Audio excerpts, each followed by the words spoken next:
Hello, everybody, and welcome into Mulcahy Stadium, as this will be the Miners' third game of the Scout Showcase. And the Miners have won their last two games here in the Scout Showcase. Jordan Swick, Dan Collins here with you. Here's the starting lineup for the visiting Matsu Miners. Josh Bissonnette getting the start at shortstop. He will lead off. AJ Lee batting second. He will also be playing second. Jake Scudder will bat third, playing first base. Michael Donadio batting cleanup, playing left field. Garrison Shorts playing right field, batting fifth. Tyler Wyatt batting behind him, as this one's going to be ripped right up the middle, and it gets through. So it's going to be a leadoff single here for the leadoff man, Josh Bissonnette. But after Garrison Shorts, it's going to be Tyler Wyatt batting sixth. And DHing, Angelo Armenta will bat seventh, playing third. Zach Sharpley will do the catching. He will bat eighth. And Brooks Stotler, rounding up the order, he will bat ninth and playing center field. So Josh Bissonnette swings at the very first pitch and sends it right up the middle for a seeing-eye single. So here's the pitch to AJ Lee. It's going to be a slow chopper to short. The only player is going to be at first. That's LJ Hatch over at short. Alan Trejo has the night off. And that's going to be the first out for the Matsu Miners. But he's able to get the job done, AJ Lee is, as he advances the runner into scoring position here with only one out. The defensive alignment looks like this. It will be Harrison left, Johnson in center, and Horde in right. Tatum at third, Hatch at short, Castles at second, and Aruda over at first. And Alex Gwinnett doing the catching for the Bucs. This one's going to be sent into right field, but Horde is going to be right there, makes the grab.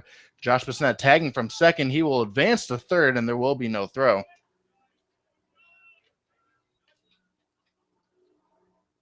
So an F9 is the official score if you're keeping track over at home. And on the mound for the Anchorage Bucs is Will Neely. Neely, a right-handed pitcher out of the University of Tennessee. This will be his sixth start of the year. He is currently 1-3 with a 4.20 ERA. This brings up Michael Donadio as he swings at the first pitch as well. This is hit to second. Hunter Castles fields and throws on over to first, and it's a quick inning. But the Miners do get one hit, leave one man aboard, as we will head to the bottom half of the first when we come back on your Matsu Miners Radio Network.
Welcome back to Mulcahy Stadium as the Miners do anything in the top half of the first. So this brings up the bottom half of the inning. Are coming to bat.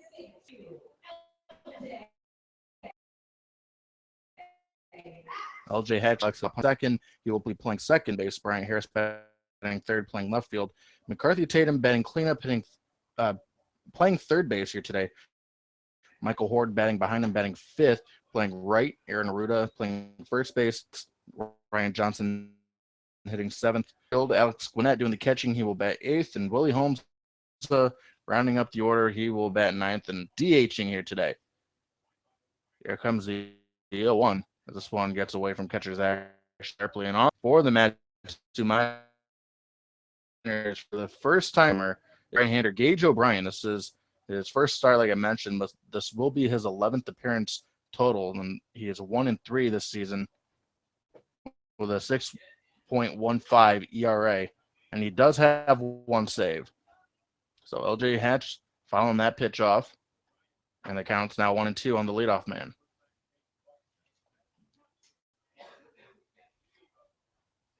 Tomorrow is the Home Run Derby and the All-Star Game here at Mulcahy Stadium. Dan Collins, myself, and our media manager, Josh Grissom, will be bringing all the action live here. And the 1-2 check swing. Down did he go? And no, he did not go around. And here's a guy at the hill. All you at home will recognize the name Gage O'Brien, getting the start in the third game of the Scouts Showcase for the Miners. He has 3 losses on the season. What do you know? All coming by this team right here, the Anchorage Bucs. So the 2-2 is going to be hit to right field, but it's right at the right fielder, Garrison Shorts, who makes that grab. So 1-3 on the season is O'Brien. He has given up 11 runs, 10 of them earned to this Bucs ball club. So I do like what head coach Ben Taylor is doing right here, throwing O'Brien on the mound right away, getting the start against this club. There was no way Gage O'Brien wasn't going to see any time in the Scout Showcase. Ben Taylor likes to use every single player he has during this weekend.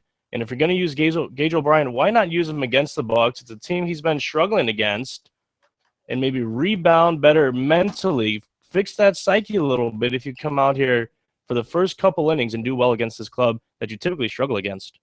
So this brings up Hunter Castles, the second baseman here today.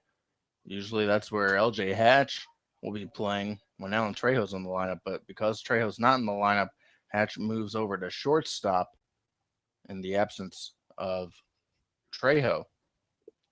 And you will notice that there's one man in particular who's not in the starting lineup for the Bucs other than Trejo, and it's going to be first baseman center fielder Steven Sensley. As this one's going to be ripped down the right field line, but that will be foul. Steven Sensley will be represented by the Bucs in the All-Star game tomorrow, as well as 11 different Matsu Miners.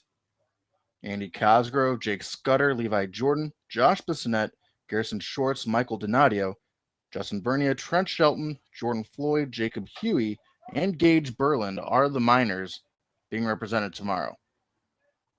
And what's going to be interesting is that this All-Star game, all the Miners are not on the same team. In fact, every team's going to have players from all around the league. The 2-2 pitch from O'Brien's going to be down in the dirt. We'll actually get back to the backstop, so it's now a full count here on Hunter Castles.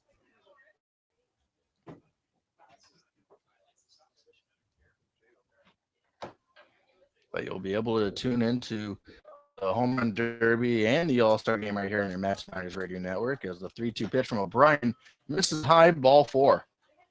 So it'll be the first base runner of the evening for the Anchorage Bucs as Hunter Castles gets the free pass. Sensley and Reynolds for the Bucs will be representing them in the Home Run Derby. It'll be Cam Montgomery and Jake Scudder for the Miners. And receiving word from play-by-play man Andrew Schneider, checked that over for the Bucs, telling us that Logan Stokey would have been his pick to win the Home Run Derby, but Stokey having a hand injury.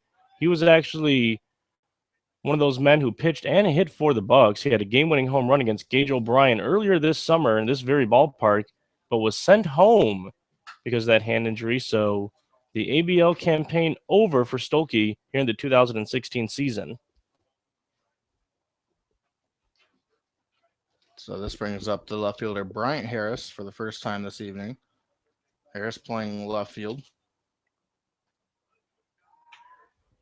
And a pickoff attempt over at first base, but diving back safely is Castles.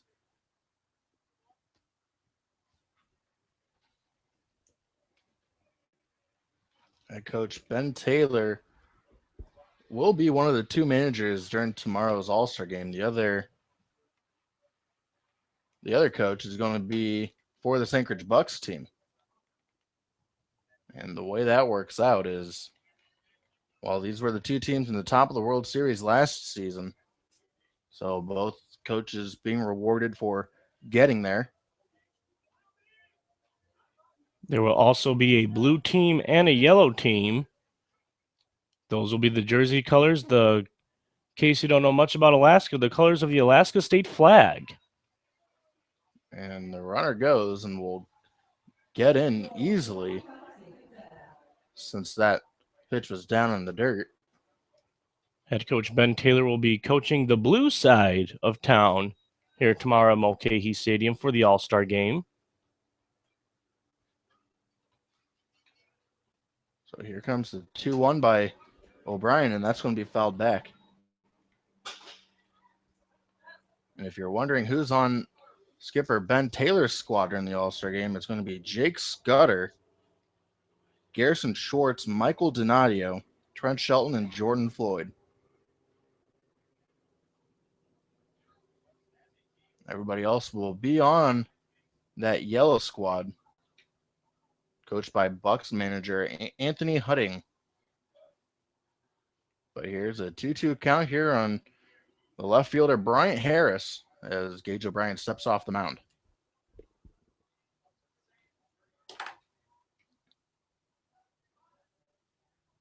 It's a sunny 73 degrees here at Mulcahy Stadium, and the 2-2 pitch misses inside ball 3 now. So that pitch not missing by much, but it does miss. So it will be a full count here on McCarthy Tatum. Or, excuse me, Brian Harris. Runner on second for the Bucs. Here comes the payoff pitch from Gage O'Brien. Taken outside ball 4. So back-to-back walks issued by Gage O'Brien here in the bottom half of the first inning. This now brings up the cleanup man, McCarthy Tatum.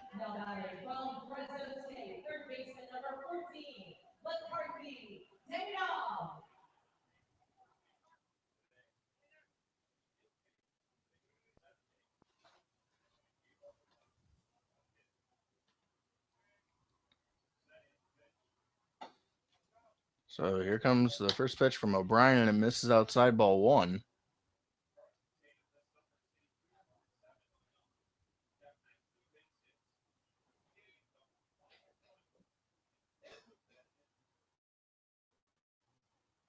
Second for the Anchorage Bucs here with only 1 out. And the 1-0 pitch misses outside ball 2.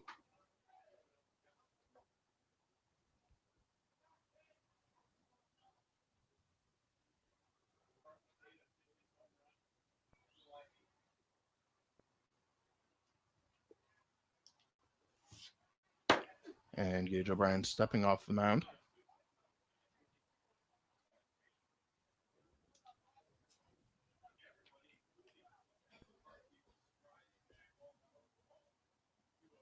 And the 2-0 is going to be swung on and missed.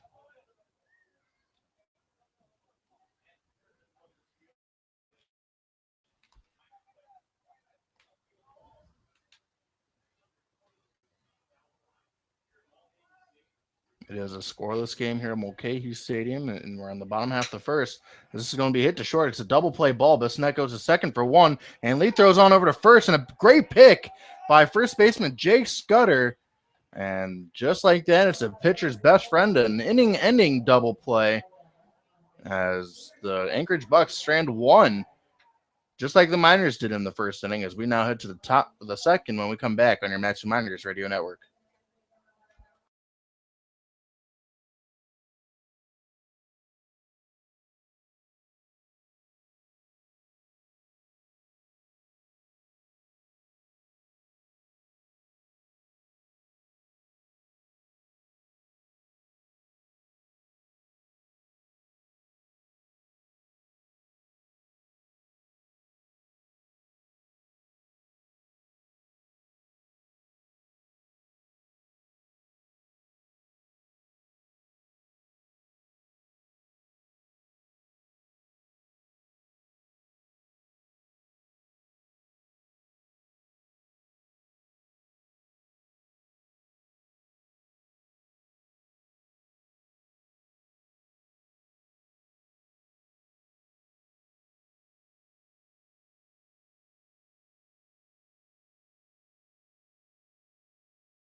Garrison Shorts leading things off here in the top half of the second.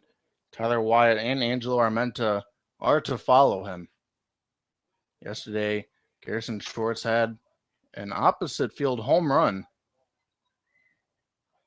and it was in front of his family and his girlfriend in attendance, as the 1-0 is going to be fouled right back towards us. But there is a new pitcher on the mound for the Anchorage Bucs, and it's a little bit of a surprise, actually, because today's starter, Will Neely, obviously only pitched the 1 inning, but he only threw 4 pitches. So it is a new pitcher on the mound as this next pitch misses outside ball 2. The next pitcher is going to be Michael Flynn from the University of Arizona. So he is college teammates with Cody Deason here on the minors. As we all know that the University of Arizona made it to the College World Series this season. But so far during the summer, this will be Michael Flynn's 4th appearance, and he is perfect so far. He does not have a decision yet and has not surrendered a run. But he comes into the game in relief of Will Neely, and the 2-2 pitch is going to be sent to the left field. This one will get out of play and into the Miners bullpen. And welcome to the Scout Showcase. That's what it's all about. Neely only going to 4 pitches. Now we have Flint on the bump. You have to try to get as many players in as possible. Get them all equal amount of time here in front of the Scouts. And the 2-2 is going to be hit to right field. And that's going to be the right fielder, Horde, who makes the catch to begin the top half of the second inning.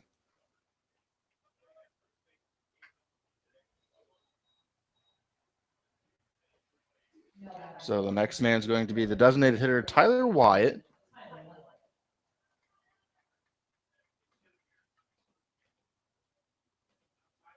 And the first pitch to Wyatt's going to be sent up the middle. It's going to be the second baseman, Castles, who comes up with that and makes a great play as he's able to throw it Tyler Wyatt over at first.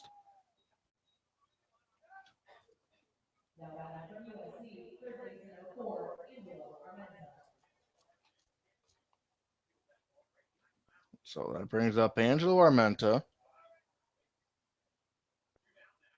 Armenta from USC. This season he is hitting .222 in 45 at-bats. And Armenta takes that pitch right down the middle for a strike.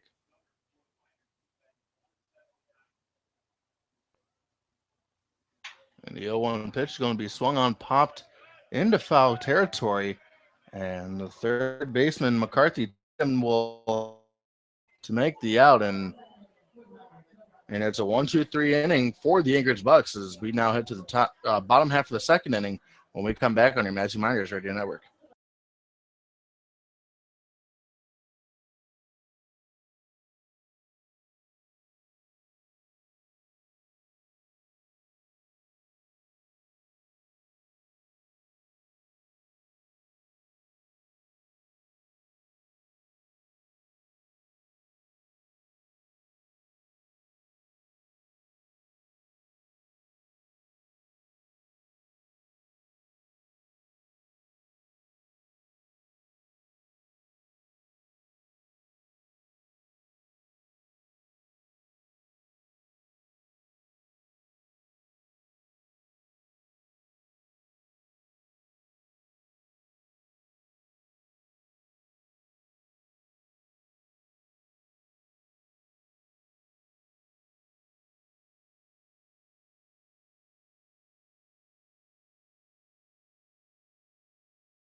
Michael Horde, Aaron Aruda, and Ryan Johnson will be the duo up here. Bucs in the bottom half of the second inning, where it is scoreless at Mulcahy Stadium.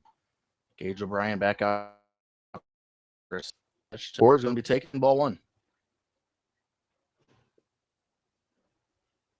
The 1-0 from O'Brien is going to be swung on, popped out of play. Here's the defensive alignment for the Manitou Miners. It's Michael Donadio in left, Brooks Stotler in center, Garrison Schwartz in right. Angelo Armento over at third, Josh Bissonette at short, AJ Lee at second, and Jake Scudder over at first. And catcher Zach Sharpley behind the dish. This one's going to be fouled back toward the Miners dugout. As the count now moves to 1-2 on Michael Horde.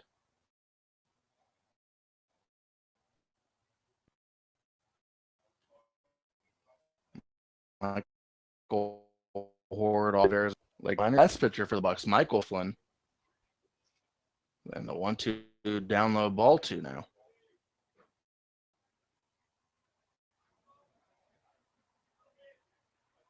But this is 7. Those who don't know, because it is the Scout Showcase. Today the Bucs have played a doubleheader, and it is back to back. As Gage O'Brien gets Michael Horde to chase that one as he goes on strikes.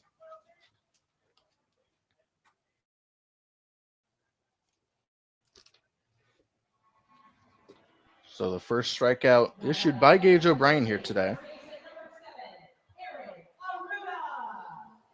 And Aaron Arruda will be the next man up. And the first pitch to Arruda taken down low, ball one. Arruda hitting 138 this season, 9 RBIs. And the 1-0 catches the outside part of the plate, even things up at 1.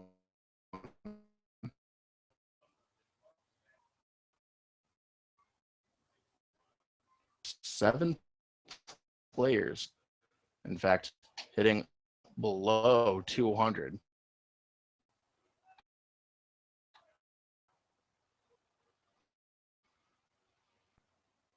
But it hasn't really affected the Bucs all too much, because they arguably have the most valuable player of the league so far in Steven Sensley, who is not in today's lineup. But there's a 3-1 count now here on Arruda.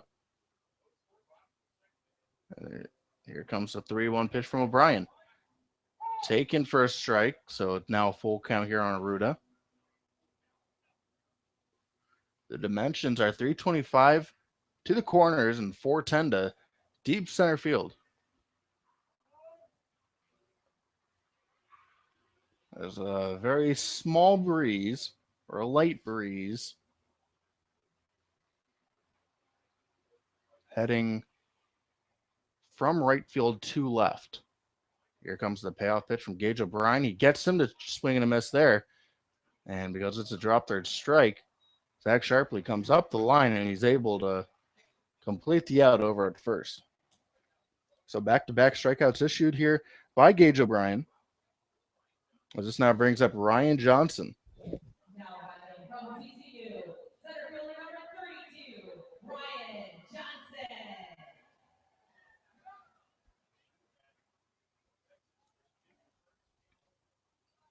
Ryan Johnson from Texas Christian University.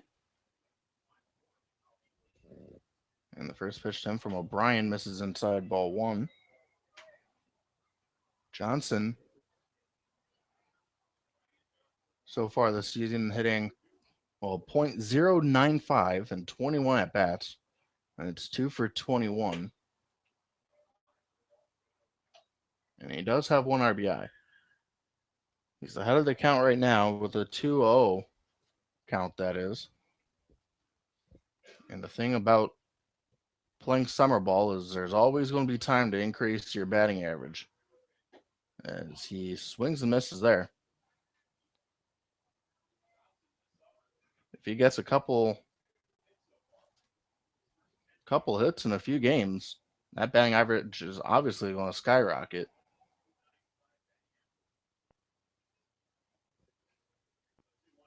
And the 2-1 misses down low, ball 3 now.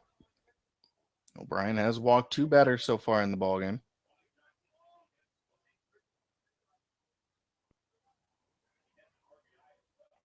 It is a 0-0 score here so far. In the bottom half of the second, and the 3-1 pitch misses down low, ball four. So that's the third walk issued by Gage O'Brien here in 2 innings. As that now brings up the catcher, Alex Quinn. Now batting from New Irvine, catcher number 13, Alex Gannett.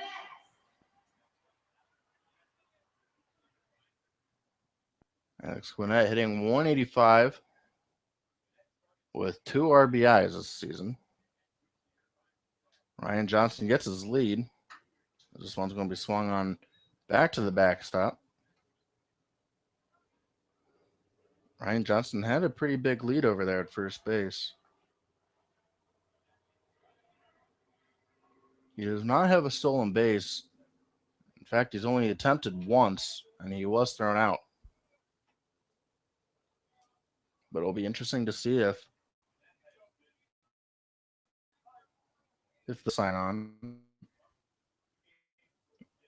Runner stays put, and the 0-1 is going to be blooped into right field. That will get down, and advancing from first to third on that hit is Ryan Johnson, the good heads-up base running. As that one fell into the outfield. Thought Garrison Shorts might have come up with that, but because he didn't, Brooks Siler had to come in. Gave stepping Johnson enough time to advance to third.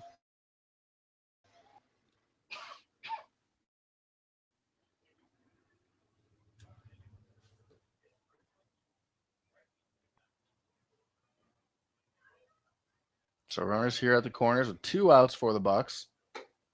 And the first pitch misses high and away. This is Willie Holmza. Holmza, the Alaskan native from Anchorage. As Scudder has trouble with this, but Gage O'Brien able to cover first as Scudder is able to pick himself up on that. And the Anchorage Bucs strand 2 more runners here in the bottom of the second. We are still scoreless as we head to the third right here on your Match Miners Radio Network.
It's going to be Zach Schiller and Josh Bissonnette due up here in the top half of the third. Both teams with 1 hit apiece, but there is no score. Zach Sharpley leading things off for the Miners. He's getting the starting catcher here today. And the first pitch to Sharpley is going to miss inside ball 1.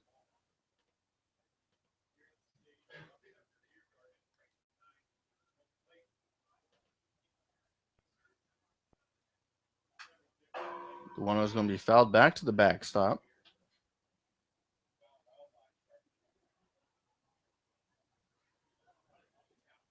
Sharply hitting a buck 54, but he only has 13 at bats so far, and he does have a couple RBIs. He picked up those 2 RBIs in the same game. I believe it was here against the Anchorage Bucs a little more than a week ago. But here comes the 2-1. Swung on, fouled out of play.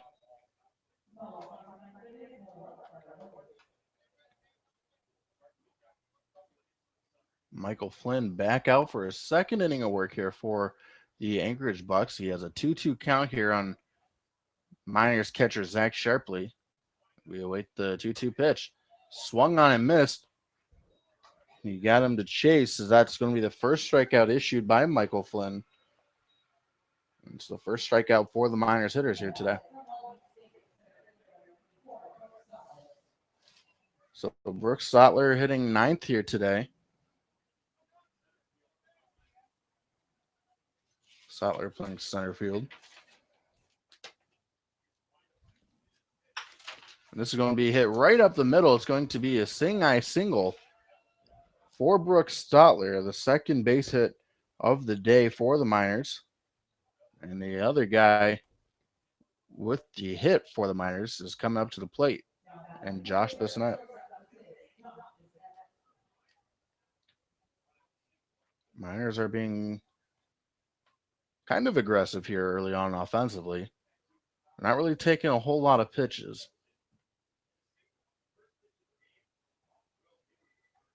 But they do have 2 hits so far. And the first pitch to Bissonette's going to be taken for a strike.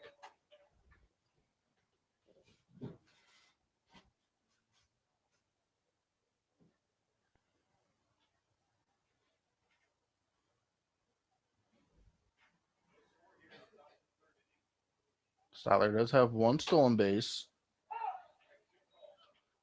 This is going to be a called strike on the inner half of the plate.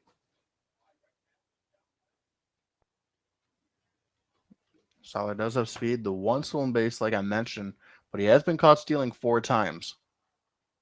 That is the most on the team. The 0-2 pitch just misses outside. Ball 1, and Josh Bissonette stays alive for at least another pitch.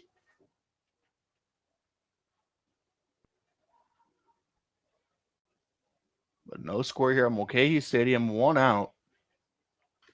Here comes the 1-2 pitch from Michael Flynn. This one's going to be sent down the right field line and foul.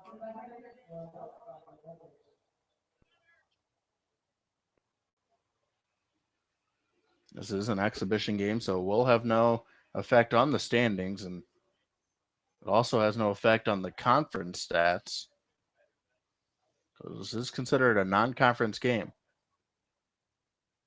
And the 1-2 pitch, again, swung on, fouled out of play. Stotler trying to cause a distraction over at first base. He seems to be dancing over there on the base paths.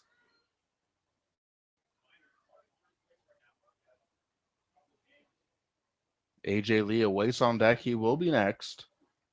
And the 1-2 runner goes, misses inside, and Stotler goes down, and he's going to be thrown out. It was a close play. Thought Stotler might have had the hand in there, but the second base umpire does rule him out. That will be the 5th caught stealing, or the 5th time Stotler's been caught stealing this season.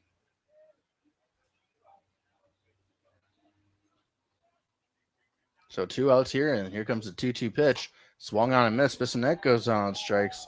So a pair of strikeouts here in the 3rd inning for Michael Flynn, as we now head to the bottom half of the 3rd when we come back on your Matthew Miners Radio Network.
LJ Hatch leading things off here in the bottom half of the third inning. Hunter Castles and Bryant Harris are to follow. It is a scoreless ball game so far. 2 hits for the Miners, 1 for the Bucs. And the first pitch from O'Brien misses down low, ball 1. Gage O'Brien starting on the mound the first time this season. This is his 11th appearance overall. And the 1-0 pitch is going to be swung on, hit into the gap in left field. But right there is Michael Donadio, who has plenty of time to make the grab to retire LJ Hatch. Now batting from Louisiana Lafayette, second baseman number 3, Hunter Castle. So that brings up Hunter Castles. He's officially 0 for 0 on the day. He walked in his last at bat. A stolen base as he looks at a first pitch strike.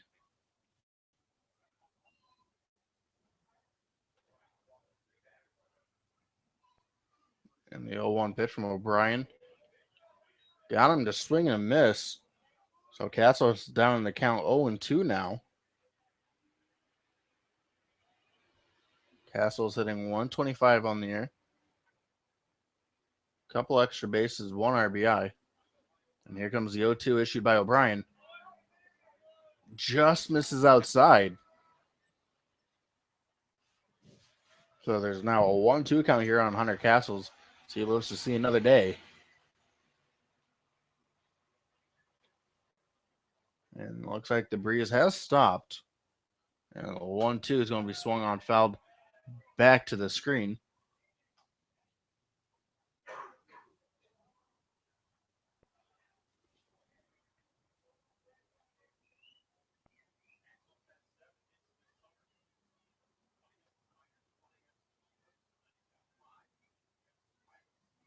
Castles from Louisiana Lafayette. And the 1-2 pitch misses down low, ball 2.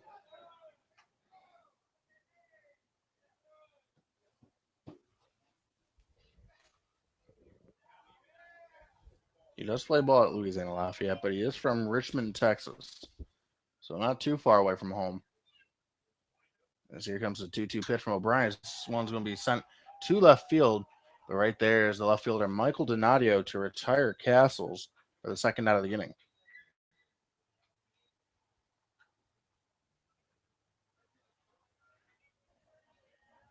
So back-to-back F7s here to begin the bottom of the third. As it's now Bryant Harris. Left fielder number 16, Bryant Harris.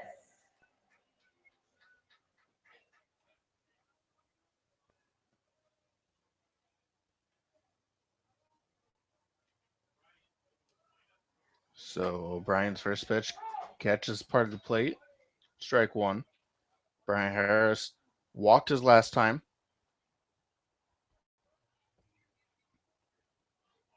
And the 0-1 pitch is going to be sent too short. It's going to be Josh Bissonette who gloves and throws on over to first to retire the side in order. 3 up, 3 down goes the Anchorage Bucs. We now head to the top of the fourth when we come back on your Metsu Miners Radio Network.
Be AJ Lee, Jake Scudder, and Michael Donadio the duo up here for the Miners in the top of the fourth.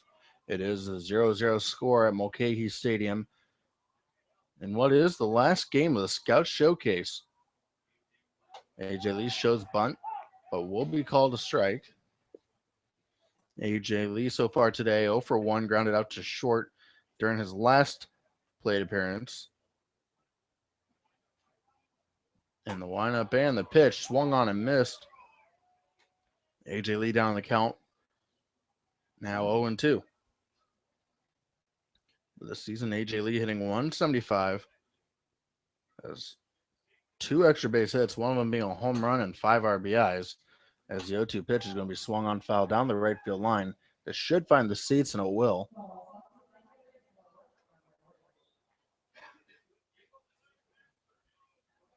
But after today's game, there will be a home run derby tomorrow, as well as the All-Star game, like we mentioned earlier on in the broadcast and the past couple games. I believe the home run derby starts at 1 o'clock here, as this is going to be lined to shortstop, as it's going to be LJ Hatch who makes the grab for the first out of the inning.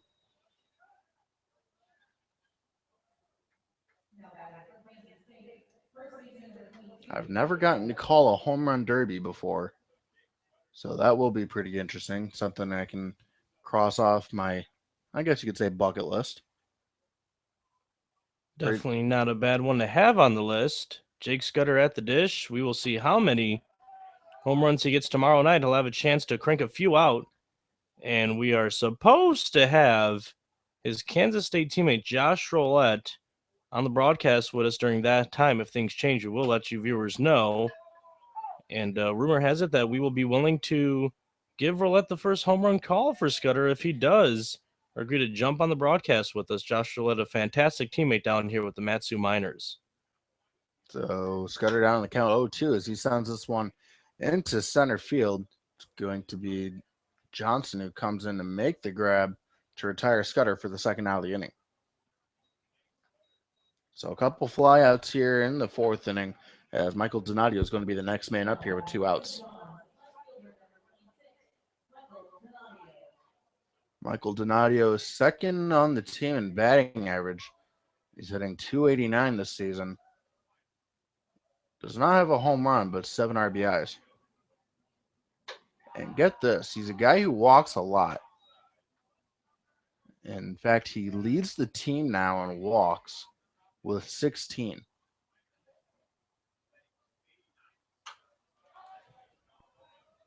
This one's going to be sent down the left field line and foul. It was interesting because Jake Scudder was leading the team in walks just a few weeks ago. Donadio playing 11 less games than Jake Scudder and has 2 more walks than he does. He's also hitting a tad better. .289 for Donadio compared to the .247 for Scudder. Is this going to be hit to short?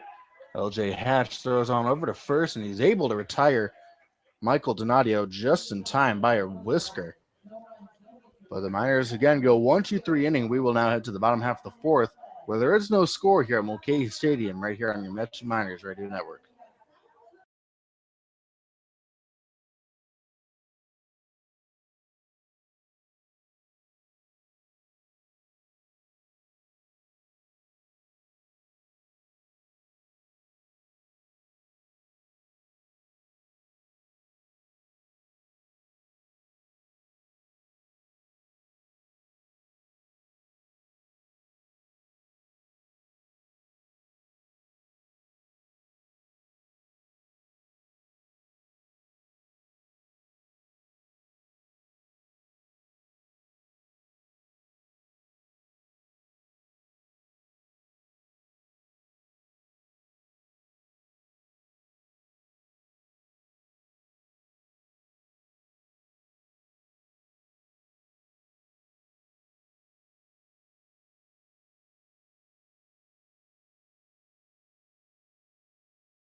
McCarthy Tatum leading things off here for the Anchorage Bucs in the bottom half of the fourth.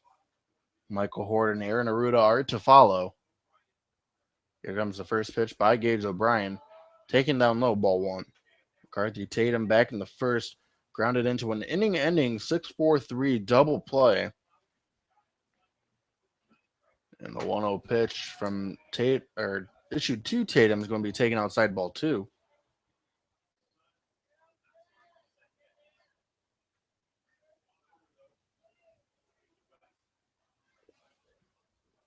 And the 2-0 pitch is going to be swung on, hit to left. This one is carrying, and Michael Donadio just looks up, and this one is gone. So it's a solo shot for McCarthy Tatum, as this gives the Anchorage Bucs a 1-0 lead here in the bottom half of the first.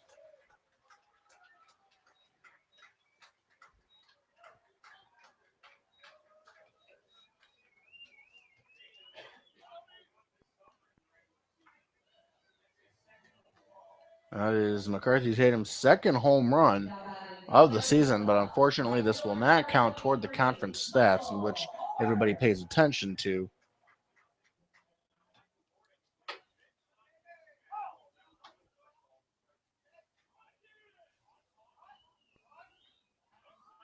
As the snap brings up Michael Horde, today's right fielder. Gage O'Brien still on the mound, was able to get Horde to strike out back in the second, but right now has a 1-1 count.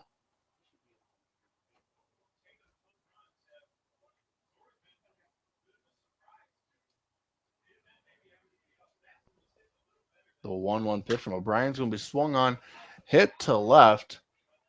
Going to be the left fielder Donadio, who comes in and makes the grab to retire Michael Horde for the first out.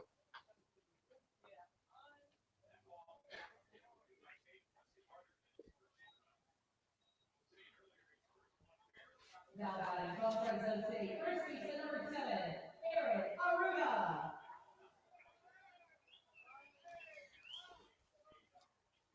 So this is Aaron Aruda who's up.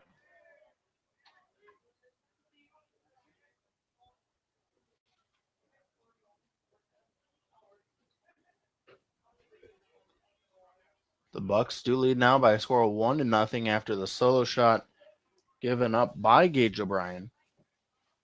It was McCarthy Tatum who did connect on that. And it is a 1-0 game at this moment. And the 2-0 issued by O'Brien got him to chase that one. That would have been ball three if he hadn't swung around. But instead it's a 2-1 count.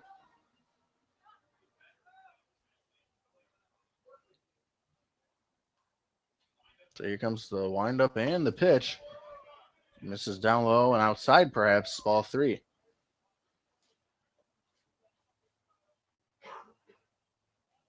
O'Brien in danger of walking his fourth batter of the game so far. And the 3-1 pitch swung on, popped up. Catcher Zach Sharpley tosses his mask. Will this have enough room? No, it won't. Or no, he won't, rather. And this one gets up toward the press box area.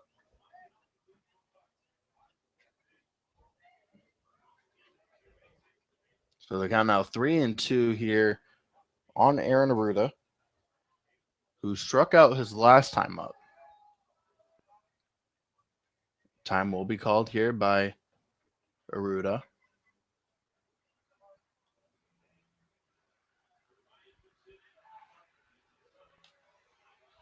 Nobody on, one out, and the 3-2 pitch is going to be swung on, hit to third. That is Angelo Armenta, who has a high throw, and it gets away from first baseman Jake Scudder, but fortunately for the Miners, catcher Zach Sharpley was there to back it up, so he's unable to advance to second base. And I got to think there will be an error charged to Armenta on that throw. But we will wait the official score.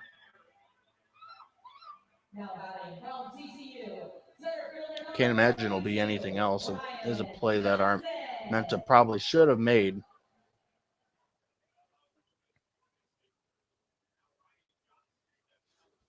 But regardless, here comes Ryan Johnson. This one gets away from Sharpley, but not far enough to advance the runner. And it is an E5. Called on Angelo Armenta for that. So runner on first base, 1 out, and the 1-0 pitch misses down low, ball 2. And this is going to bring up the pitching coach, Matt Greeley, to the mound.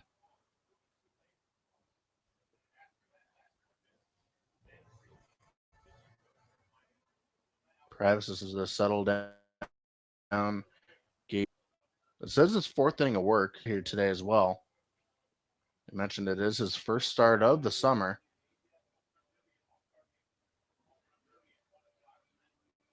But he should have 2 outs here if not for the errant throw by Armenta from third base. But instead it's a runner at first base and 1 out. And he has a 2-0 count here on the center fielder Ryan Johnson, who walked his last time up. So Ryan Johnson again in a hitter-friendly count.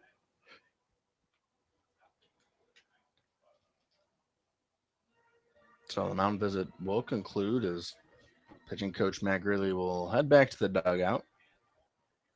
Hopefully what he says will work in Gage O'Brien's favor.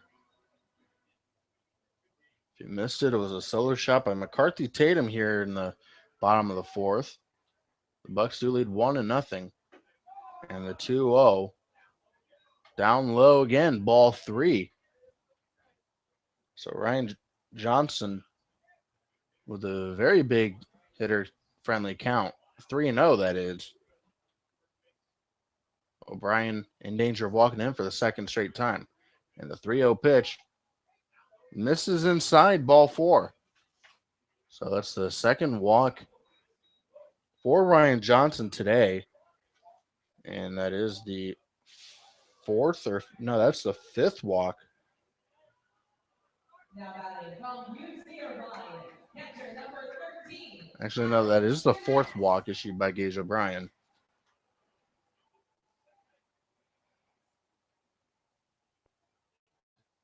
So now runners at first and second with 1 out still. O'Brien looking for that ground ball double play to get himself out of the inning like he did back in the first. It was a 6-4 3-inning ending double play.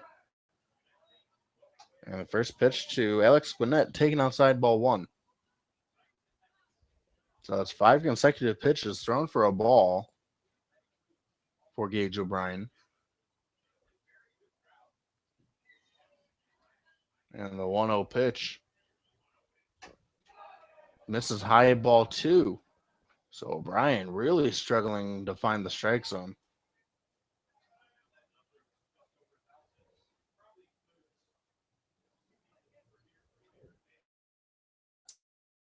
For one, singled his only time up.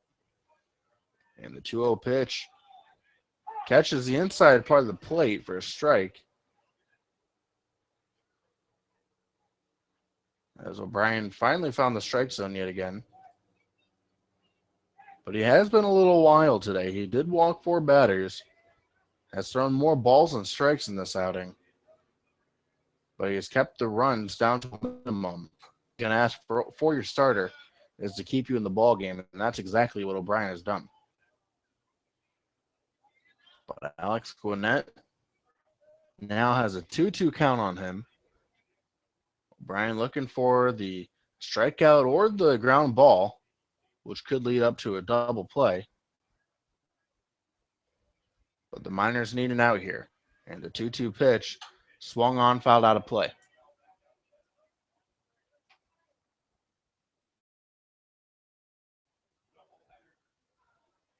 Willie Holmes, though, waits on deck. He's the designated hitter for the Bucs and batting 9th. So not often that you see the designated hitter batting 9th for any club, that is. But that's what Holmes is doing. And the 2-2 pitch swung on and missed, a very important strikeout for Gage O'Brien, as that is the second out of the inning, the 3rd strikeout thrown by Gage O'Brien here today. Now batting from Brown University, designated hitter number 36, Willie Alza. And this brings up the Anchorage native, Willie Holmza, who grounded out to first time up. But the Bucs have a scoring opportunity here. Runners on first and second with 2 outs. And the first pitch from O'Brien misses inside ball 1.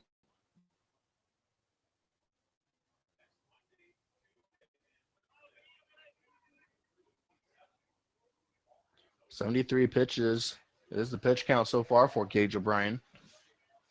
Here comes the 1-0 pitch from him. And it's swung on and missed. In fact, it's actually fouled.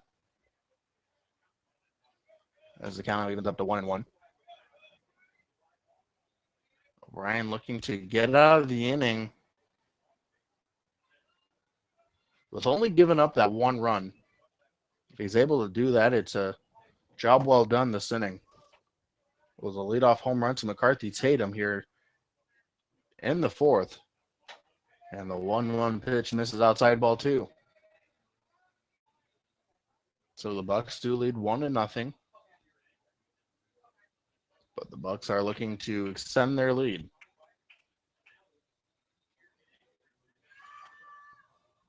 The 2-1. It's going to be swung on, hit deep to right. That goes back at the track to the wall. It is gone. It is a 3-run home run now for the designated hitter, Willie Holmza.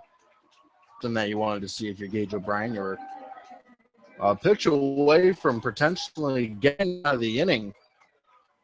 But he 2 home runs, a solo shot to McCarthy Tatum, and now the 3-run bomb by Willie Holmza gives the Bucs a 4-0 lead.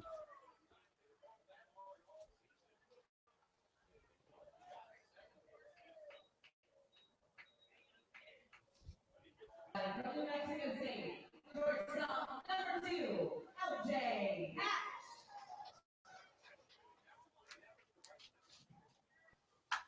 So LJ Hatch is the batter as he pops this one up.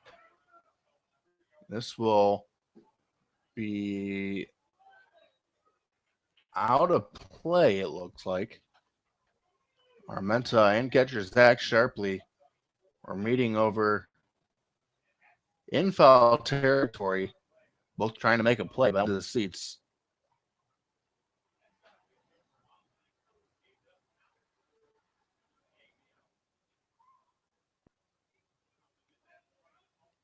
Here comes the 0-1 pitch. And this is inside ball 1.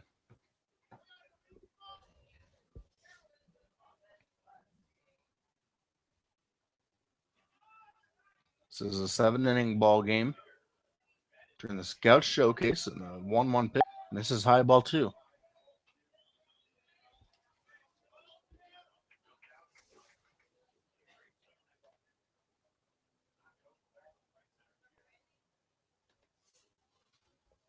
So here comes the 2-1. Swung on, hit to short. Bissonette gloves and throws on over to first to finally retire the side. But not before 2 home runs here in the 4th. Give the Bucs a 4-0 lead. It was a solo shot by McCarthy Tatum, then a 3-run home run by Willie Holmza. As we now head to the top of the 5th when we come back on the Nat2 Miners Radio Network.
Garrison Shorts leading things off here for the Miners in the fifth.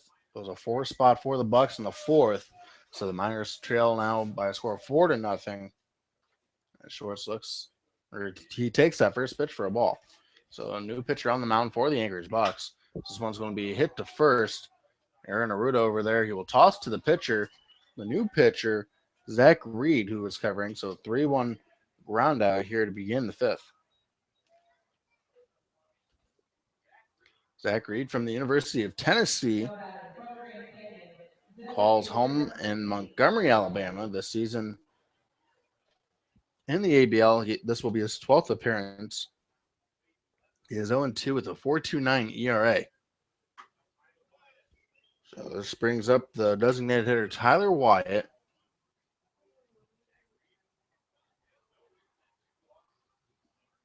Wyatt has a 1-0 count. And the pitch from Reed catches the outside part of the plate, strike one.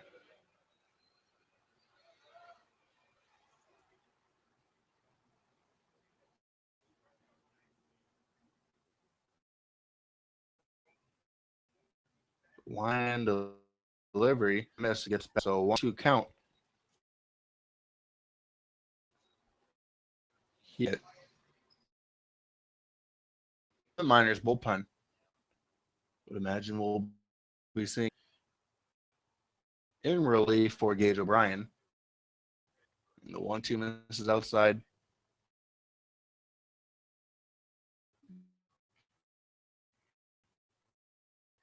White's 2-2 pitch. Swung on heads up. The dugout down on all fours. I believe it was Garrison Shorts, who was sitting in a chair on the turf right outside the dugout. He had to duck and avoid that. But Tyler Wyatt fouls this one off, stays alive. Tyler Wyatt and Garrison Shorts, both from Grand Canyon University.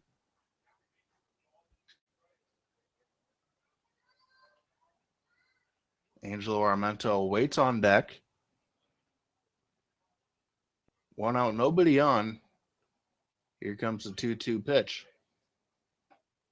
Breaking ball misses outside ball 3. Zach Reed thought he might have had him looking there for strike 3.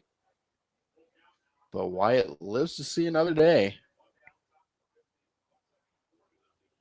And the 3-2 pitch from Reed. Breaking ball, same location, this time called a strike as he is able to get Tyler Wyatt down on strikes. It's going to be Zach Reed's first strikeout of the day.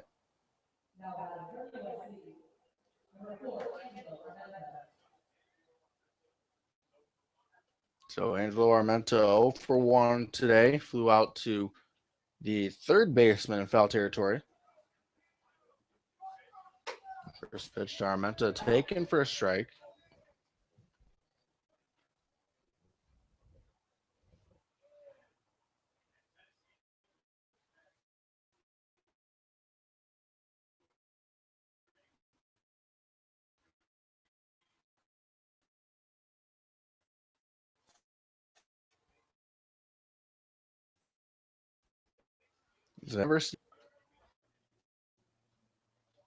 No runs on 2 hits for the Miners, 4 runs on 3 hits for the Bucs.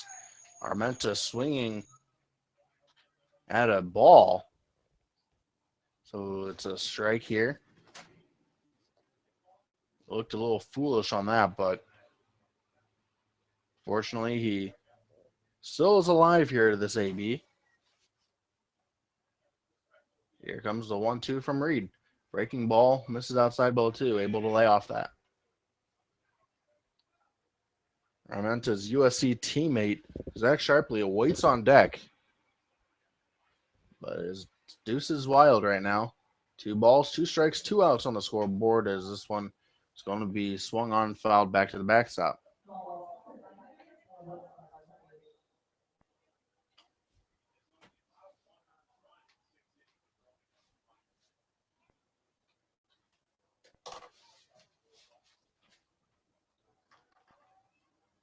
This is the top of the 5th.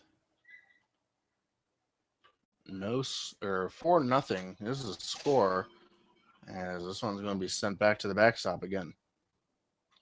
Mentioned there were 2 games earlier today. The first game was the Anchorage Glacier Pilots and the Peninsula Oilers. The Pilots were able to win that one by a score of 6-2. That was the 1:15 start time. And the Chinooks and Bucs started at 4:30. It was the game right before this one. Chinooks defeated the Bucs by a score of 9-5. But now the Bucs leading here by a score of 4-0 over the Miners. Miners so far undefeated in the Scout Showcase. And the Bucs quite the opposite, 0-2. And the 3-2 is going to be swung on line to left field. This one will be a foul ball. Man, that missed by maybe inches. As Angelo Armenta will now be back in the batter's box. Mentioned the Miners 2-0 and the Bucs 0-2 in the Scout Showcase. The wins and losses don't matter. They have no effect whatsoever. So it is important to note that these do not have an effect on the standings or the stats. And the 3-2 swung on, fouled out of play.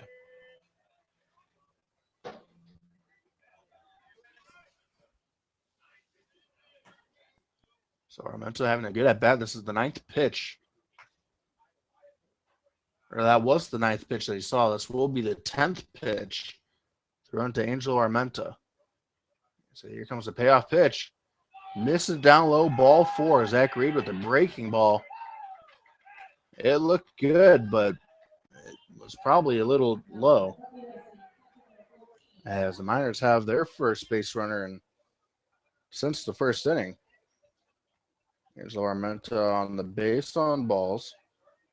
And now that brings up USC teammate Zach Sharpley, who today is 0 for 1.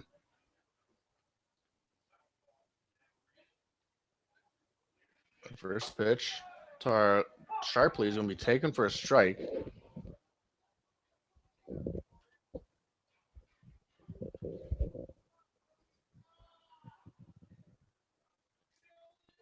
Zach Reed, the southpaw from the University of Tennessee, and breaking ball misses.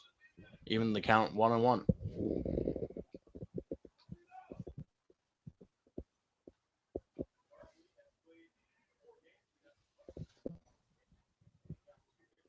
The 1-1 pitch to Sharpley. Take downside ball 2.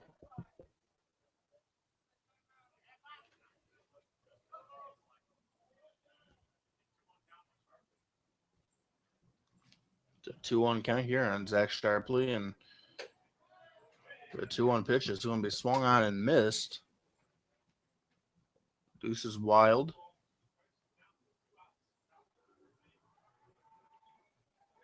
Center fielder Brooks Stoller would be next as he waits in the on-deck circle.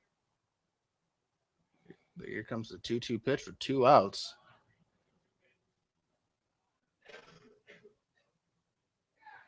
Swung on and missed. He got to chase that one. And he will head back to the dugout, going down on strikes. So the Miners unable to capitalize with a base runner here in the 5th.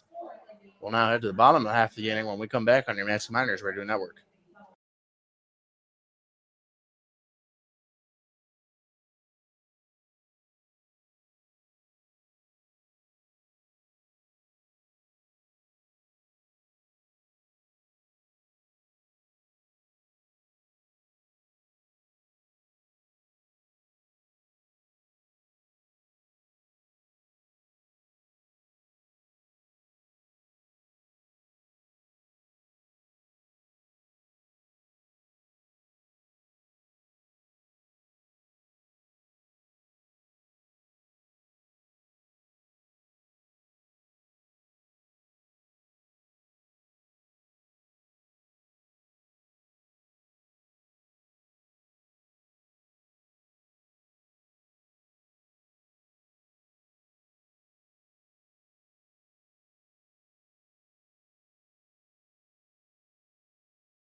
Hunter Castles, Bryant Harrison, McCarthy Tatum is the due up here in the bottom half of the fifth.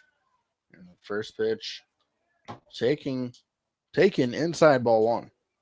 Gage O'Brien back out to begin the fifth inning. But Connor Higgins is warming up in the Miners bullpen. As the 1-0 pitch is going to be swung on, hit to first base. That's going to be actually Jacob Huey coming into the ball game over at first as a defensive replacement. He'll take it himself to retire Hunter Castles.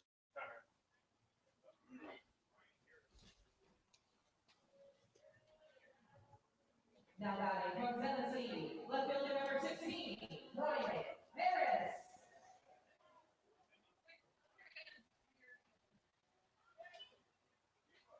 So Bryant Harris is the next man due up.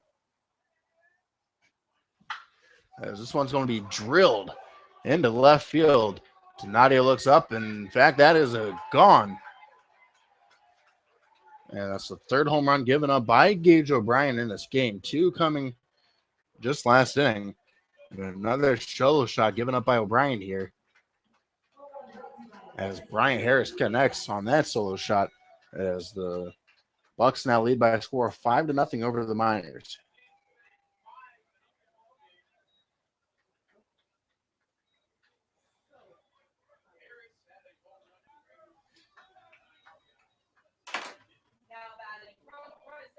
Number 14, McCarthy Tatum.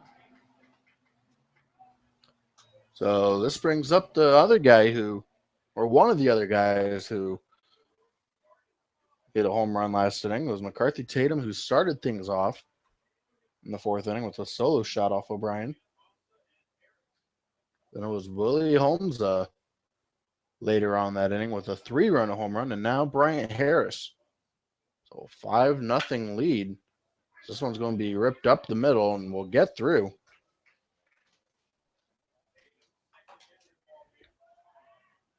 So that will be Tatum's second base hit of the ball game after he homered in the fourth and now singling here in the fifth.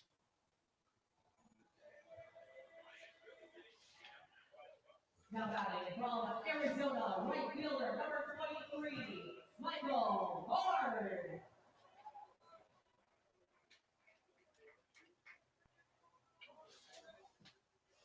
So Michael Hort is the batter here. Hort taking that one for ball one. He is 0 for 2 on the day. Struck out in the second and flew out to left in the fourth. One out and the 1-0 pitch. This is down low, ball two. O'Brien looking for the inning-ending double play.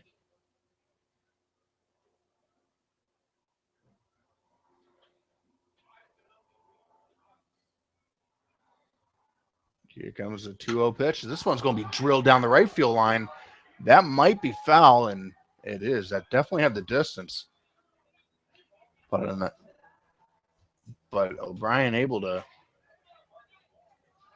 get out easily with that one, at least. That was a foul ball. Could have been a 7-0 ball game.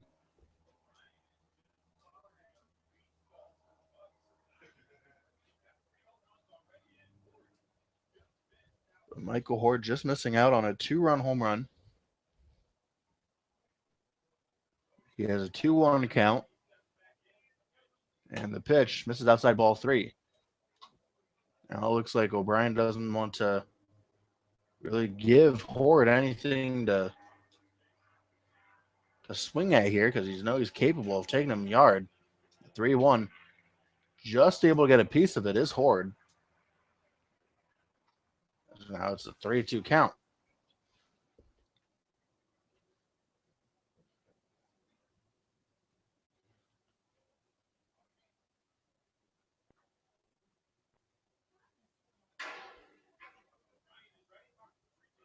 The 3-2 pitch, runner goes.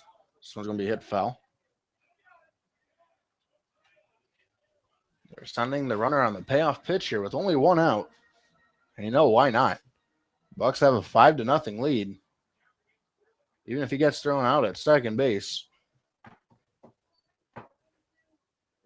the damage is kind of already done. Runner goes. The payoff pitch misses outside ball four. So the fifth walk issued by Gage O'Brien. And going back to your point about why not just try to steal a base anyways, no harm in trying. Not only is enough damage done to Gage O'Brien, it looks like Ben Taylor, head coach, coming out making the move to the pen, but Brooks Stotler as well. We saw him try to steal a base earlier. He was caught. But when you're out here at the Scout Showcase, if you have some wheels, you might as well try to impress. If you're caught stealing, it's no big deal. And it looks like coming into the ball game now for the Miners is actually going to be the left-handed pitcher, Connor Higgins. We'll let you know about Connor Higgins' stat line when we come back right here on your Mets Miners Radio Network.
Aaron Arruda is the next man up. And today, Aaron Arruda 0-2. 0 for 2, I shall say. Struck out in the second, reached on first on an E5. Ended up scoring on that 3-run home run hit by Willie Holmza. It's Connor Higgins now on the mound for the Matsu Miners. Connor Higgins from Arizona State coming into this game with runners on first and second base here with one out. This season he is 3-1. This will be his 8th appearance total. This one bounces down into the dirt, 1-1. But Connor Higgins 3-1 this season with a 3.41 ERA. Connor Higgins looking to impress the scouts here today, as he is a big draft prospect, especially in the next couple years. Looking to impress a couple scouts here today.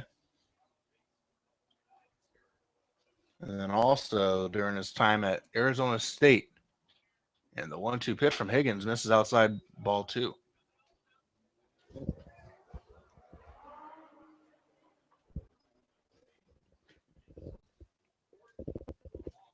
But he's coming in with a semi-difficult situation here. Trailing 5-0.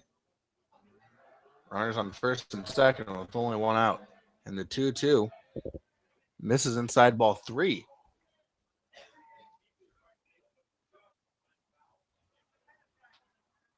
Connor Higgins is the left-handed pitcher. One of 4 on this Matsu Miners team. And the payoff pitch from Higgins is going to be hit up the middle. And it'll be Jordy steps on second for 1 and throws on over to first for the 4-3 double play. And Connor Higgins able to get out of this one. But another home run for the Bucs as Bryant Harris connects on a solo shot. They now lead 5-0.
Brooks Stotler leading things off for the Miners here in the top of the 6th. He shows bunt but pulls back, but it is called a strike. It was the second baseman and the third baseman charging in.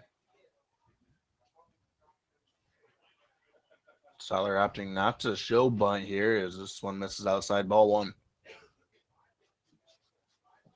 Zach Reed out for his second inning of work. The Bucs leading 5 to 4th and a 1 here in the just past inning in the 5th.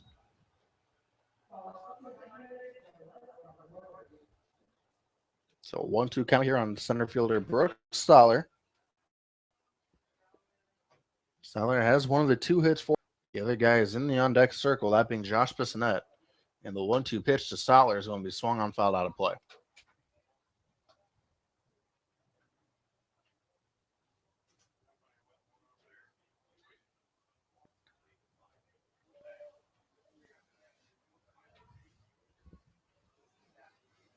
So here comes the 1-2 pitch. This one's going to be pulled to second base. Hunter Castles with the glove flip over to first is able to retire Brooks Stotler to begin here at the top of the 6th.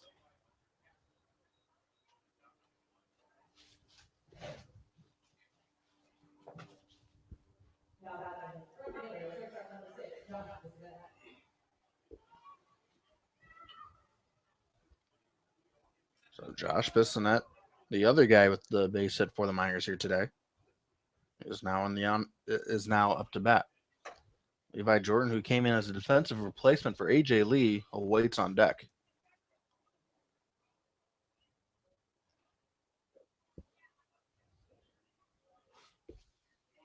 The 1-0 misses inside, ball 2.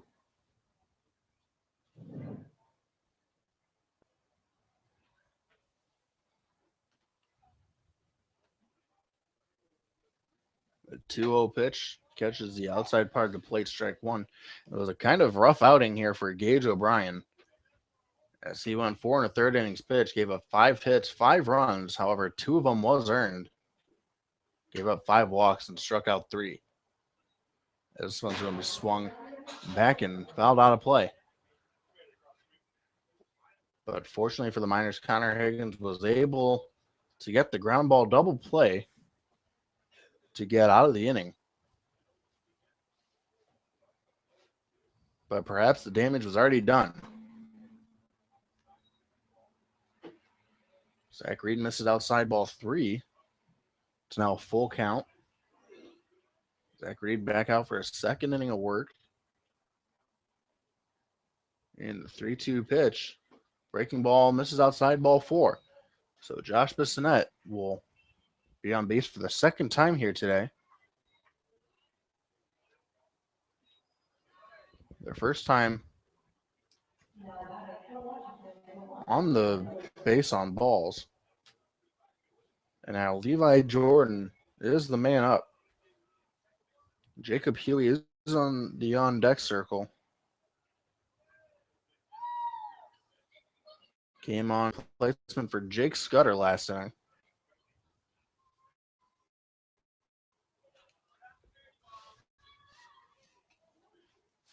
And the first pitch taken inside, ball 1.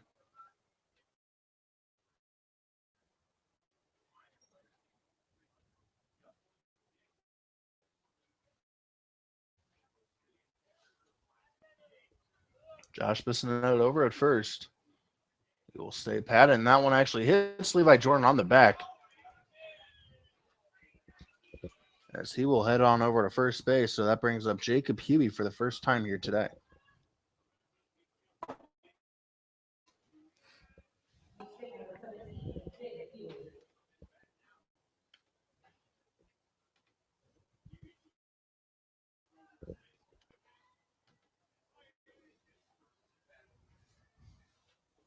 So runners on first and second base for the Miners.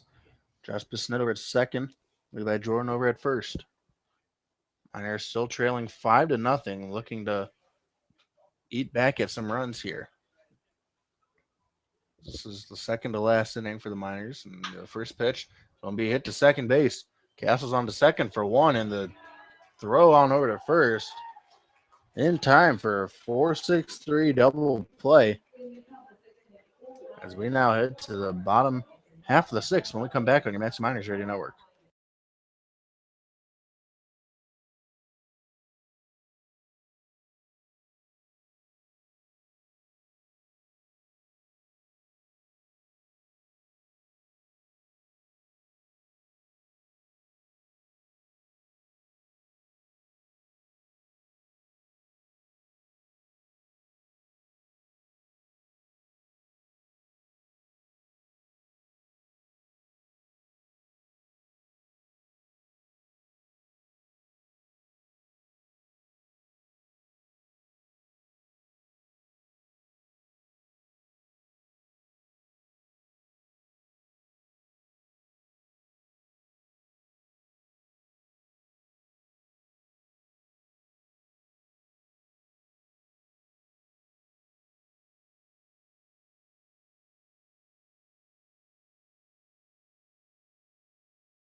Ryan Johnson leading things off for the Bucs here in the bottom of the sixth inning.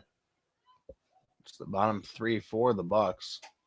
This one misses inside ball one.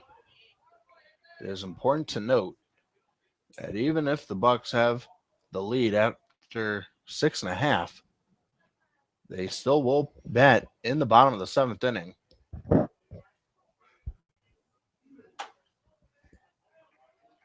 And that is because it is the Scout Showcase and they want everybody to have the opportunity to swing the bat and get themselves noticed.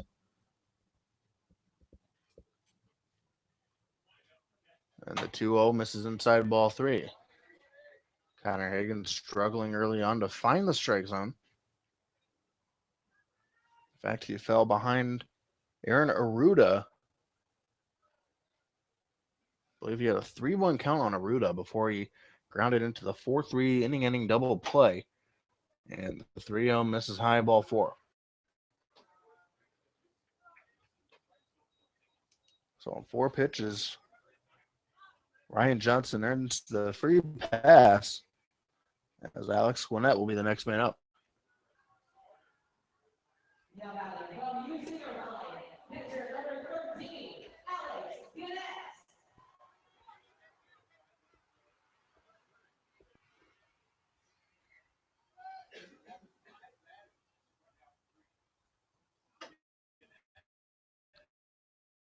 So Alex Gwinnett had 1 for 2 today, singled in the second, and struck out in the fourth.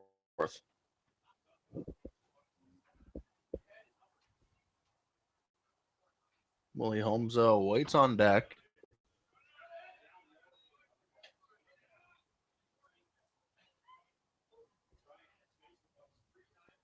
So 6 straight balls thrown by Connor Higgins.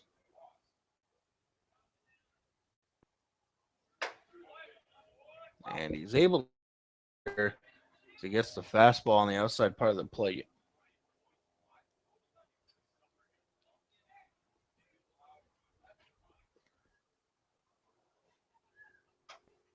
Gwinnett swings and misses. The count now 2-2. And nobody out, so.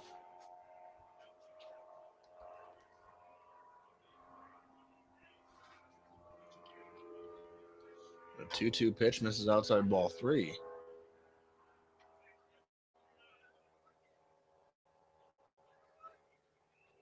So the third consecutive at bat in which the hitter has seen 3 balls thrown. But here comes the payoff pitch. Misses high and in, ball 4.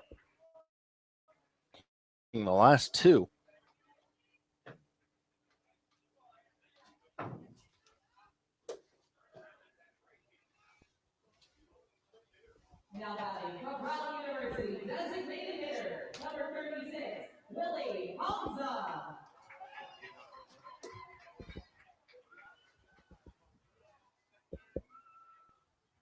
So Willie Holmes is the batter.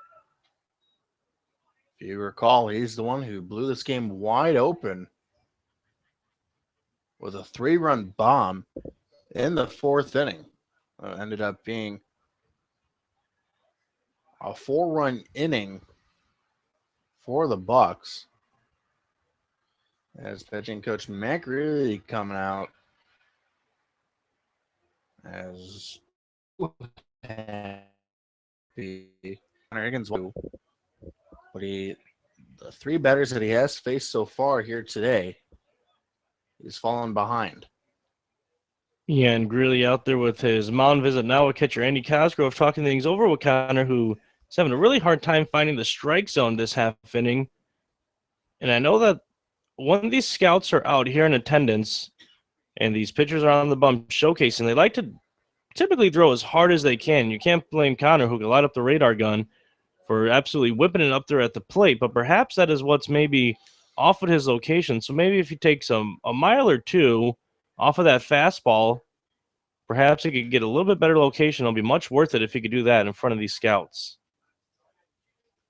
So the 1-0 pitch is going to be hit to second base. Levi Jordan, his only play is going to be at first base. But Holmes gets the job done. It works as a sacrifice bunt as he advances his teammates from second to third and from first to second on the 4-3 groundout. So that's the first out of the inning, and that brings up the top of the order, LJ Hatch.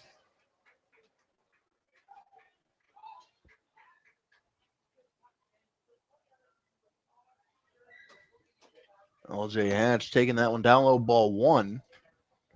Today he is 0 for 3, a couple flyouts and a ground out.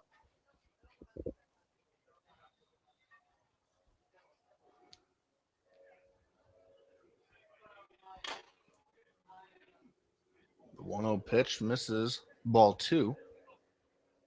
Ryan Johnson over at third. Alex Gwinnett on second. Base hit could score 2.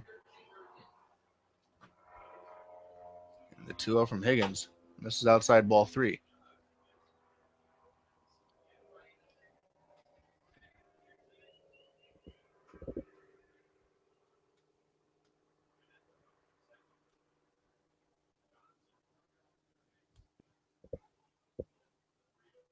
The 3-0 pitch misses high and in, ball 4. And you can tell that he's frustrated out on the mound. That's his 3rd walk of the inning. And the bases are loaded. Now batting from Louisiana Lafayette, second baseman number 3, Hunter Castles.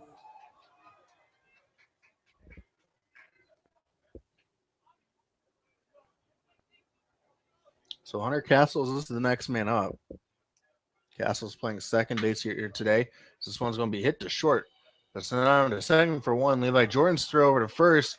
And Higgins is able to get the inning-ending double play in as many innings. So 2 double plays for Connor Higgins. We now head to the top of the 7th when we come back here on your Mets Miners Radio Network.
Michael Donadio, Garrison Shorts, and Tyler Wyatt is the due up here for the Miners here in the top half of the seventh.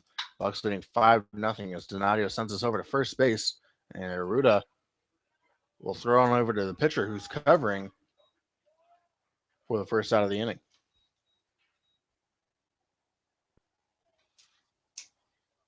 But the Miners trailing 5-0 here in the top of the seventh. In case you missed it, the Bucs will be batting here in the bottom of the seventh.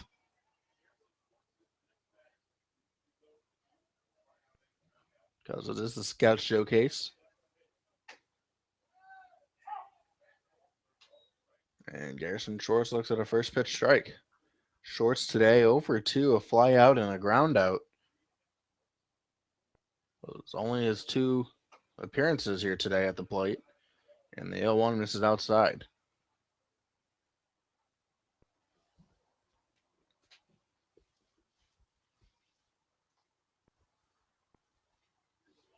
The 1-1 pitch is going to be swung on, hit to right field. And that one gets down and will get behind the right fielder, Horde, on and rounding second, heading for third is Garrison Shorts, and he will stop there with a 1-out triple.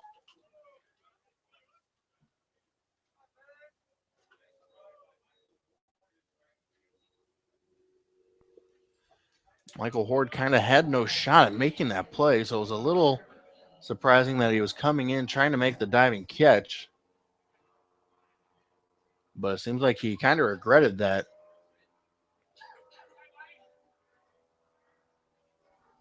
As that goes off of his glove and ended up being behind him. So it's a leadoff trip, or not a leadoff, it's a 1-out triple by Garrison Shorts. So the Miners have their first runner in scoring position here tonight. And the 0-1 pitch misses outside ball 1.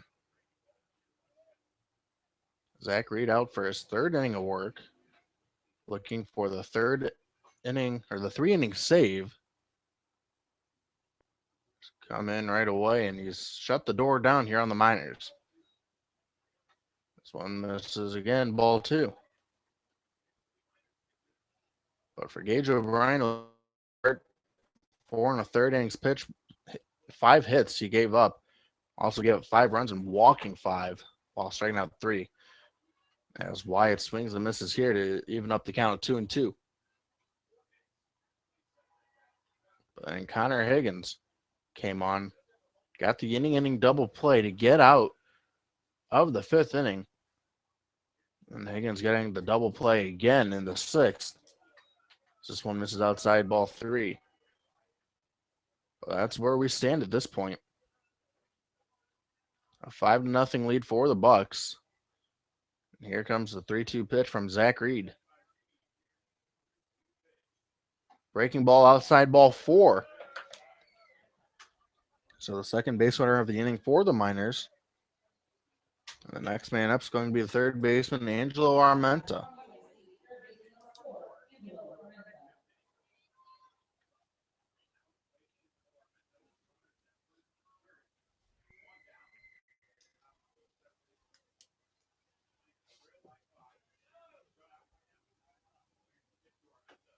So the first pitch to Angelo is going to be taken outside ball 1. Runners on the corners for the Miners here with 1 out.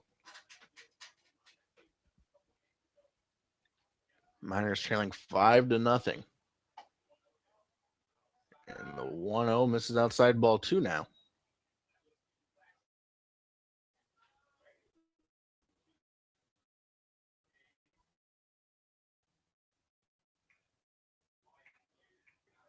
Today we're hosting their annual yoga, annual yoga class this morning. It was open to the public. Free yoga lesson. As everybody on the Miners were there. It's my second time doing yoga.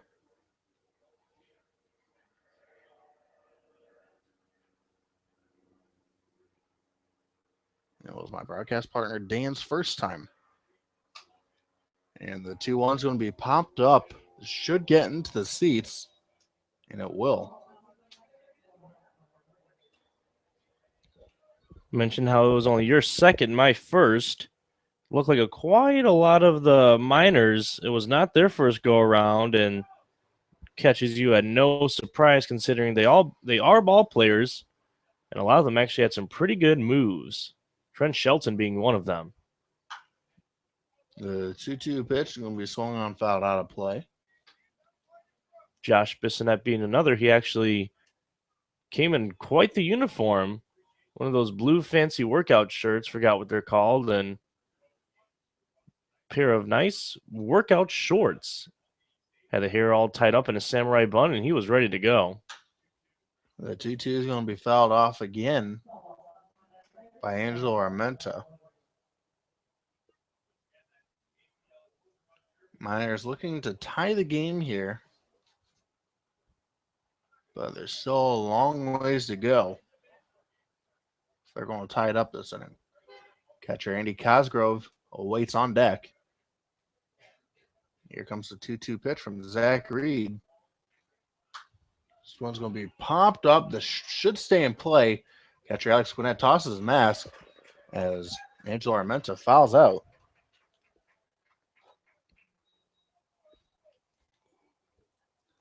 As he's retired for the second out of the inning. Now batting from Santa Barbara Community College, catcher number 21, Andy Cosgrove. So Andy Cosgrove coming in as a defensive replacement last inning for catcher Zach Sharpley. Getting his first at bat here today. Zach Sharpley went 0 for 2 with 2 strikeouts. But Andy Cosgrove coming in with a RBI opportunity with Garrison Shorts over at third.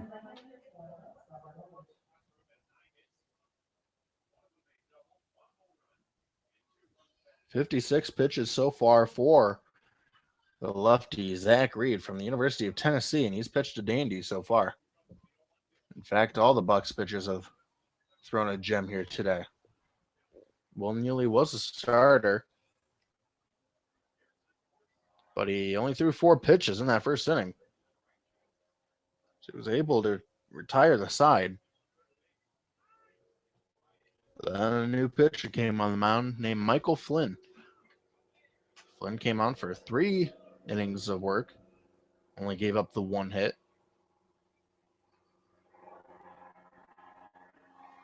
So all 3 pitchers so far pitching for the Bucs in this game have all given up 1 hit to a minor. So here comes the 2-1 pitch, misses outside ball 3. Brooks Sottler awaits on deck. He's one of 3 minors with hits here today. He would be next if Cosgrove shall reach base. So here comes the 3-1 pitch, swung on, fouled out of play.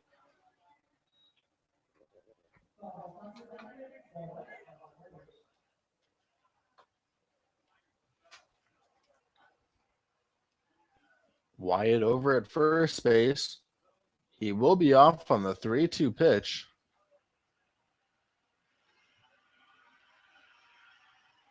Yeah, there he goes, and breaking ball misses badly outside ball 4. Andy Cosgrove taking the base on balls. The third base runner of the inning, and the bases are now loaded.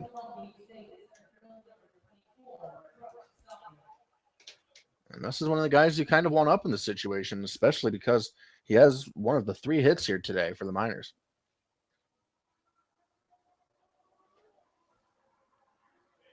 Stoller shows bunt. That's going to be popped right back to the mound.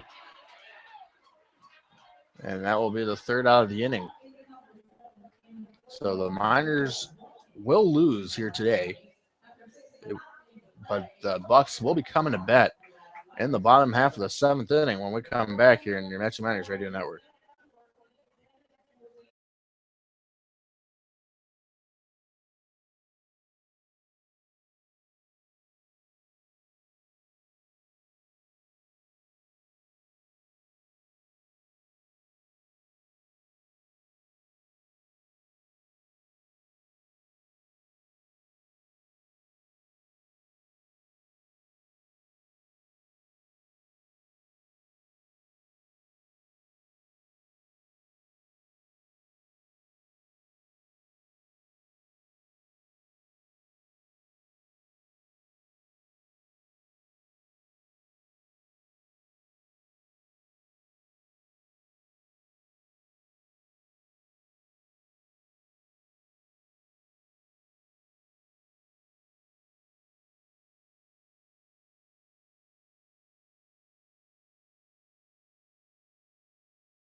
Bryant Harris leading things off for the Bucs here in the bottom half of the seventh.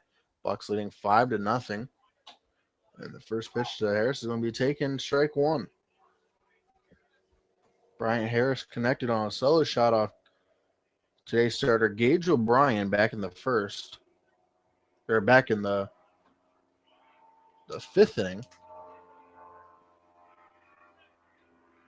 So Cody Deason now the pitcher on the mound for the Miners. He has an 0-2 count here on Bryant Harris, today's left fielder. And the 0-2 pitch swung on, fouled out of play.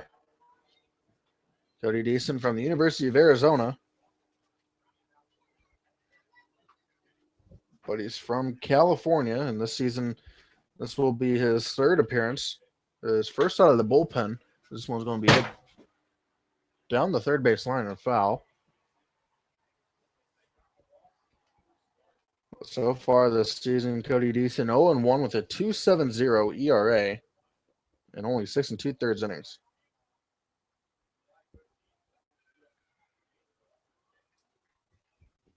But Deason ahead in the count so far on Harris, 0-2. And the 0-2 swung on a missed. Cosgrove will just opt to tag Bryant Harris to complete that first out, first strikeout for Cody Deason here today. As McCarthy Tatum is the next batter. And McCarthy Tatum with that solo shot in the fourth inning.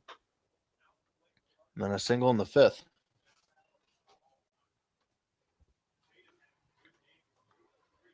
He's the only guy in the ball game with multiple hits.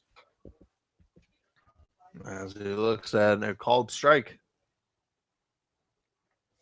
So one out. Here comes the 1-1 pitch from Cody Deason. Swung on. It goes all the way back to the backstop.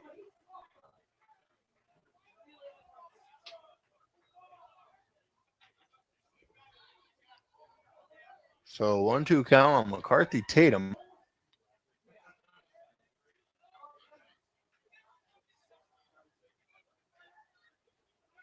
Five runs on 5 hits for the Bucs. No runs on 3 hits for the Miners.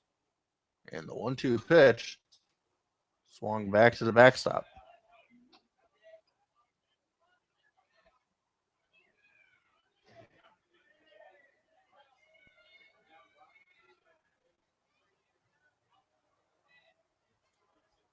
So here comes the 1-2 from Deason. This one's going to be swung on, fouled out of play.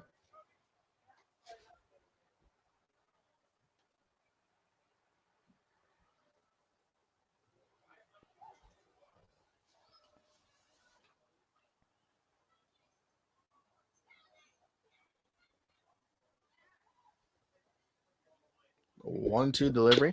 It's going to be sent to shortstop Josh Bissonnette gloves and throws on over to first to retire McCarthy Tatum for the second out. And there's 1 out remaining left in this ball game as Michael Horde will be the batter.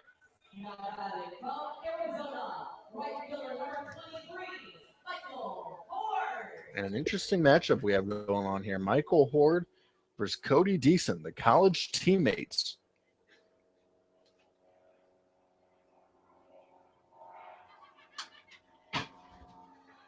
Michael Horde sends this one back to the backstop. It's always interesting to see these collegiate teammates face off against each other. We see Chris Rivera on the Bucs face off against Jacob Huey and Brooks Soller a number of times so far this season, as those three are teammates at Long Beach State. But now we have the Arizona head-to-head. And the 1-1 pitch is going to be swung on, hit to right field. This should be the ball game. Garrison Schwartz settles under that, and that will be the ball game. But the Anchorage Bucs winning here by a score of 5-0 after 7 complete innings. You know, I guess you could say it's a tough loss for this Miners club, but at the same time, you can say that it's fortunate because this is only an exhibition game. Yeah, absolutely. And now you wrap up the showcase games. The Miners having 3 this season. There had to be 2 clubs this season in the ABL who had to do the doubleheader, seeing it's only a 5-team league. And those two clubs, well, you saw them out here tonight, the Bucs and the Miners. And you see it's all smiles now between the coaches meeting over there at the mound, the respective coaching staffs for their own clubs. And, now it's wrapped up in a couple of solid performances. Gage O'Brien, a little bit more of the rougher one for the Miners, giving up all the runs, a couple of which were earned, and a couple of well-hit balls, which ended up resulting in home runs off Gage, but still a solid outing for him. He's not necessarily used to pitching in that many innings. He was good through 3, didn't give up any runs. And when it comes to Connor Higgins and Cody Deason, well, Cody Deason in the 7th inning goes 1, 2, 3. In the 6th inning, and to end the 5th, Connor Higgins in a little bit of a jam, but gets the double play ball both times to get out of those jams. And you have guys like Jacob Huey, who hit a lot the last 2 games, and he came in as a defensive substitution for Jake Scudder later on in this ball game, and a guy like Levi Jordan as well, subbing in for A.J. Lee. Tyler Wyatt showing that he could not only pitch but also hit, as he was the DH tonight. And now a lot of the guys, all the All-Stars tomorrow, and Jake Scudder and Cam Montgomery in the Home Run Derby, with rounding out this weekend of festivities, going to have one more shot to show the scouts what they're made of, and that's what this weekend's all about. You take this with a grain of salt, come out tomorrow, finish this busy weekend, and then you start once again on the road against Chinooks when it's all said and done. But first, we have a Home Run Derby and All-Star game to play before we get there. Absolutely. We just saw the 2 head coaches meeting at home plate. Those will be the head coaches during tomorrow's All-Star game.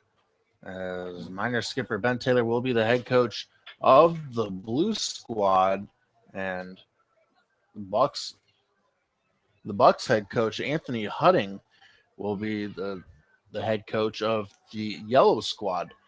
And it'll be an interesting day tomorrow, but we will definitely have the coverage here for you on your Matsu Miners Radio Network. A Home Run Derby starting at 1 o'clock Alaska time. And then we're not really quite sure what time the All-Star game is, right? It's supposed to be scheduled for 4 p.m., but I'm still guessing depending on how long the Home Run Derby goes and what they do in terms of preparation and introductions for the All-Star game. But regardless, it is slated for 4 p.m., the All-Star game, and Home Run Derby once again slated for a 1 p.m. start, Anchorage, Alaska time. And we will definitely keep everybody updated on our social media pages for sure. We're available on Facebook, Matsu Miners. You can just search that up. And we're also available on Twitter at ABL Miners for all of you who want to figure out what time your kids will be playing. Your kids, actually. They're actually full-grown adults. But the Miners do lose here today by a score of 5-0. But that will do it for us here at Mulcahy Stadium. Miners falling by a score of 5-0. We'd like to thank Pete and Denise Christopher for allowing us to be on this broadcast, our media manager Josh Grissom as well. And for my broadcast partner Dan Collins, I'm Jordan Swick saying so long from Mulcahy Stadium. It'll be an All-Star game / Home Run Derby here tomorrow night. But if you're not tuning in then, we will catch you on the flip side when the Miners take on the Chugiak Eagle River Chinooks on Monday night. But until then, have a good one, everybody.